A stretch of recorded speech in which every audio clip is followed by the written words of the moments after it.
O Irão diz que não enviará uma delegação para participar na segunda ronda de negociações de paz com os Estados Unidos. O encontro estava previsto para segunda-feira em Islamabad, capital do Paquistão. A decisão surge depois de as Forças Armadas dos Estados Unidos terem anunciado a apreensão de um cargueiro com bandeira iraniana que tentava contornar o bloqueio naval norte-americano. Washington alega que durante várias horas a embarcação não respondeu aos avisos prévios. Foi a primeira vez que a Marinha dos Estados Unidos apreendeu um navio na região desde que o bloqueio foi posto em prática na semana passada. Acontece na sequência do encerramento pelo Irão do Estreito de Hormuz, o que fez disparar de novo os preços globais da energia. O Irão prometeu uma resposta rápida à ação da Casa Branca, que considerou uma violação do cessar-fogo e um ato de pirataria.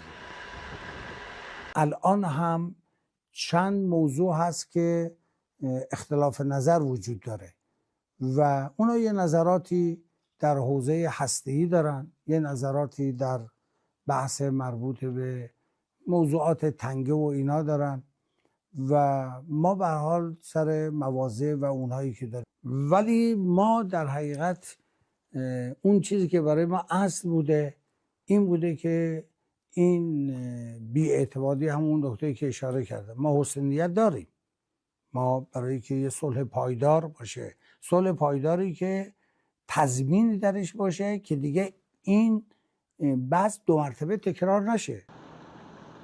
Ainda não é claro se as negociações vão prosseguir como previsto sem a participação iraniana ou se os Estados Unidos também se retirarão.